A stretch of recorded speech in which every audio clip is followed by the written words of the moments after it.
పద్మ గారు చాలా కీలకమైన పొజిషన్లో ఉన్న భారతిరెడ్డి గారు ఒక ఇండస్ట్రియలిస్ట్ గాను ఒక వ్యాపారవేత్తగాను కాకుండా ఒక పార్టీ అధ్యక్షుడు భార్యగా తర్వాత మాజీ ముఖ్యమంత్రి భార్యగా అయితే అటో ఇటో జగన్మోహన్ రెడ్డి ఒకవేళ జైలుకి వెళ్తే ముఖ్యమంత్రి ఆవిడ అనే ఇది కూడా ఉంది కదా పార్టీలో. అందులో నేను చెప్పేది అతిశయోక్తి ఏం కాదు కదా, వాస్తవమే కదా. అలాంటి బాధ్యత గల భారతిరెడ్డి గారు ఎందుకు ఇంత సైలెంట్గా ఉండడం అనేది భావ్యమా? ఇది బాధ్యతారాహిత్యం అనిపించుకోదా? అందరికీ నమస్కారం అండి. భారతిరెడ్డి గారికి సంబంధించి ఈరోజు మీరు ఈ చర్చ పెట్టడం అనేటటువంటిది ఇది చాలా అవసరమైనటువంటి చర్చ ఈరోజు. ఎందుకంటే వైఎస్ఆర్ కాంగ్రెస్ పార్టీలో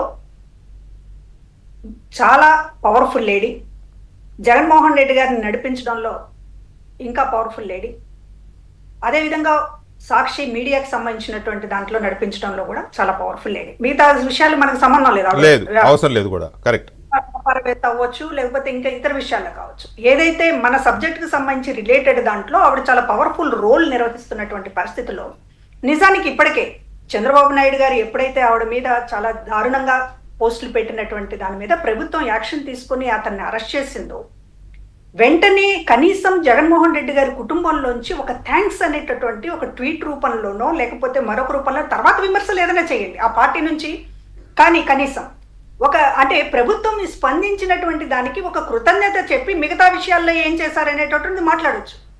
కానీ కనీసం ఏదో బెల్లం కొట్టిన రాళ్ళులాగా మాకేమీ తెలియదు అన్నట్లుగా ఒక పక్కనేమో తెలుగుదేశం పార్టీ పెద్ద వ్యతిరేకతను ఎదుర్కొంటుంది క్యాడర్ నుంచి.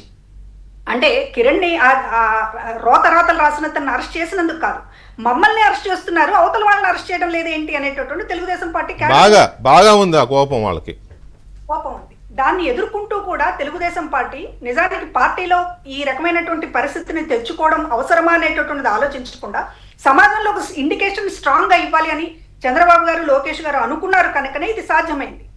కాబట్టి ఒక మార్పుకి శ్రీకారం చుట్టిన తర్వాత దానికి సంబంధించినటువంటి వెల్కమ్ చేయాల్సినటువంటి అవసరం ప్రతి రాజకీయ పార్టీకి ఉంది. ఇవాళ వెంకటకృష్ణ గారు నేను ఒకటే చెప్తున్నాను, మీరు ఒకవేళ అన్ని రాజకీయ పార్టీలని పిలిచినా, ఒకవేళ మీరు పిలిస్తే ఒక మీడియా పిలిస్తే ఎందుకు రావాలి అని చెప్పి వైఎస్ఆర్ కాంగ్రెస్ పార్టీ రాకపోతే గవర్నర్ గారి సమక్షంలోనో లేకపోతే హైకోర్టు చీఫ్ జస్టిస్ సమక్షంలోనో రాజకీయ పార్టీలు అన్నింటినీ పిలిచి మీ పార్టీల సోషల్ మీడియా విభాగాలు మహిళల మీద ఈ రకమైనటువంటి పోస్టులు రాయకుండా మీరు బాధ్యత తీసుకుంటామని ఒక డిక్లరేషన్ ఇవ్వండి అని అడిగితే అన్ని రాజకీయ పార్టీలు వస్తాయేమో కానీ వైఎస్ఆర్ కాంగ్రెస్ పార్టీ మాత్రం రాను కాక రాదు. ఎందుకంటే వాళ్ళకి అదే అస్త్రం కాబట్టి. సోషల్ మీడియాలో ఆడవాళ్ల మీద విరుచుకుపడ్డం అనేటటువంటి దాన్ని పూర్తిగా నమ్మారు, వాళ్ళు విశ్వసించారు, ప్రోత్సహించారు, దాని మీద బతుకుతున్నారు. ఎందుకంటే ఎదుటి వాళ్ళని దెబ్బతీయడానికి, వాళ్ళ మానసికంగా వాళ్ళని బలహీనం చేయడానికి అదే ఆయుధం అని జగన్మోహన్ రెడ్డి గారి దగ్గర నుంచి ప్రతి ఒక్కళ్ళు కూడా నమ్మేటటువంటి సిద్ధాంతం అది. దానికి ఒకటే నేను ఉదాహరణ చెప్తాను.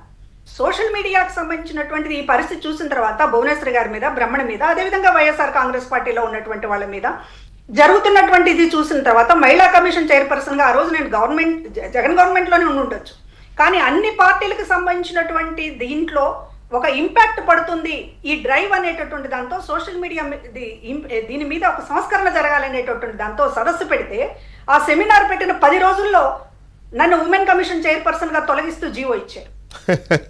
ఆ రోజు ఆంధ్రజ్యోతి చాలా మందికి కాదండి, చాలా మందికి ఏమనుకుంటున్నారంటే ప్రభుత్వం మారిపోయింది కాబట్టి ఈవిడేదో మారిపోయింది అనుకుంటున్నారు. అప్పుడు